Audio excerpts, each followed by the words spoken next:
आज 25 दिसंबर है, तो 25 दिसंबर में अगर बानिया पाकिस्तान के फरमुदात या उनकी फ़िलासफ़ी पाकिस्तान के हवाले से क्या थी, उसके ऊपर आप सिर्फ़ एक सरसरी निगाह डालें तो जमहूरियत उसकी असास थी। पाकिस्तान को एक पोलिटिकल प्रोसेस, एक सियासी अमल के ज़रिए पाकिस्तान का क़याम मार्ज़ वजूद में है। उसके लिए तलवार नहीं पकड़ी गई, बंदूक का सहारा नहीं लिया गया।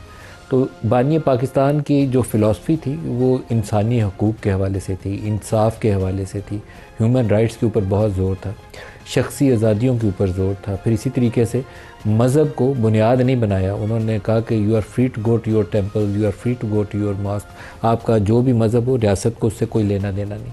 लेकिन शायद हमने सिर्फ ये कायदे-आज़म के फरमूदात 25 दिसंबर को पढ़ने के लिए रख लिए हैं, क्योंकि रियासत पाकिस्तान में से इसमें से हमने किसी एक चीज़ के ऊपर भी अमल दरामद नहीं किया। सियासत के अंदर हम मज़हब का इस्तेमाल करते हैं और बड़ा कसरत से करते हैं। वो इमरान खान का एक वो सूरी साहब का जब वो धरना देते हुए इस पेशावर से इस्लामाबाद आ रहे थे, तो एक जुमला वो काफ़ी ज़्यादा सोशल मीडिया के ऊपर वायरल हो गया था कि थोड़ा सा इस्लामिक टच भी डाल दें। हमारे तमाम जितने पॉलिटिकल लीडर्स हैं वो इस्लामिक टच डालने के ऊपर यकीन रखते हैं, क्योंकि उनका ख्याल ये है कि मजहबी टाइप लोग हैं, नमाज वाज पढ़ते हैं, तो इस्लामिक टच डालने से तो हमें ज़्यादा हमदर्दियाँ मिल जाएंगी। जिन लोगों ने पाकिस्तान में आइन तोड़ के मार्शल लॉ लगाए, जनरल ज़िया से स्टार्ट कर लें, तो उन्होंने भी इसी चीज़ का सहारा लिया। वो इस्लामिक टच ही डालते रहे वो। लेकिन पाकिस्तानी रियासत और माशरे को हमने बहुत बिगाड़ दिया। यहाँ जितने मुसल्ह जत्थे बने वो भी हमारी इसी नाक़स हिकमत अमली और नाक़स सोच के नतीजे में बनी। लेकिन सियासत के लिए पाकिस्तान में हमने स्पेस ख़त्म कर दी, ह्यूमन राइट्स के लिए स्पेस ख़त्म कर दी। बुनियादी जो इंसानी हकूक़ जो फोकस रहता है, मरकज़ रहता है आपके आइन का, कॉन्स्टिट्यूशन का, इस्लाम का, हर चीज़ के अंदर आप इस्लाम देखें, हकूक़ुल इबाद के ऊपर जितना ज़ोर है हम उसके ऊपर कभी बात करते ही नहीं हैं। हमने उन तमाम चीज़ों को कंप्रोमाइज़ किया। अभी भी जिस पाकिस्तान में हम खड़े हैं, आप चंद साल पे निगाह डालें, कभी एक वज़ीर-ए-आज़म जेल में होता है नवाज़ शरीफ, कभी दूसरा वज़ीर-ए-आज़म जेल में होता है इमरान खान, कभी किसी एक के ऊपर हम गद्दारी का मुकदमा डालते हैं, कभी दूसरे को कहते हैं सिक्योरिटी रिस्क। इस साइकिल से, विशियस साइकिल से हम बाहर नहीं निकलते।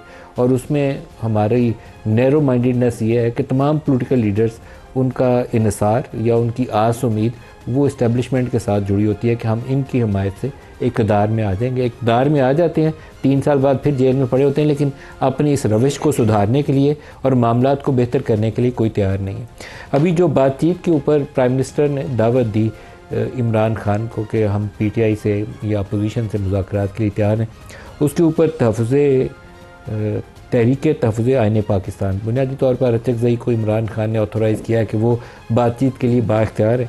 तो उन्होंने वो जो ग्रुप बनाया हुआ है, उसने उनकी प्राइम मिनिस्टर की इस दावत को कबूल करते हुए कहा है कि पाकिस्तान में इंसानी हकूक़ की पासदारी, आइनी और जमहूरी इक़्तिदार की मजबूती के लिए डायलॉग के लिए तैयार हैं।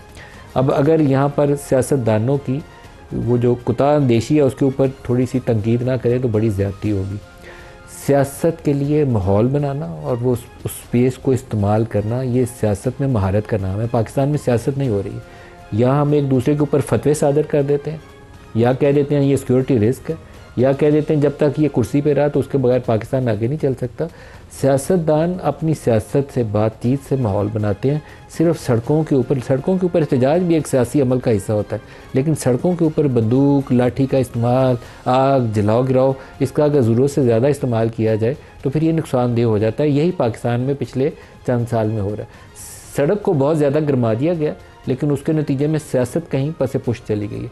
जब तक इमरान खान की पार्टी PTI या उसके अगर ये साथी हैं अरचकज़ई और बाकी लोग, ये इस सियासी अमल का इस्तेमाल करते हुए वो स्पेस क्रिएट नहीं करते जिसमें जेल में बंद लोगों को भी अगर गुंजाइश चाहिए या सहूलत चाहिए, जेलों में उनके ऊपर जो सज़ाओं का अमल है वो सारा कानूनी नहीं है। ये वैसे ही सज़ाओं का अमल है जैसे नवाज़ शरीफ को अकाउंट रिसीवेबल के ऊपर प्राइम मिनिस्टर से कुर्सी से उतारा और सीधा कोट लखपत लाहौर जेल में जाके बंद कर दिया। ये ज़ालिमाना तरीका है, लेकिन स्पेस क्रिएट करनी पड़ेगी। ये अगर नहीं करेंगे तो फिर ये अमल आगे चलता जाएगा, तवालत इख्तियार करेगा और पाकिस्तान का नुकसान होगा। सिर्फ एक शख्स फ़र्द वाहिद का नुकसान नहीं है, पाकिस्तानी रियासत का नुकसान है, क्योंकि पाकिस्तान को इस्तेहकाम चाहिए, अमन चाहिए, ताकि आपकी इकॉनमी ग्रो कर सके, रोज़गार के मौके पैदा हों, GDP ग्रो करे और लोगों की ज़िंदगियों में खुशहाली आए, जो रियासत का बुनियादी फ़र्ज़ है।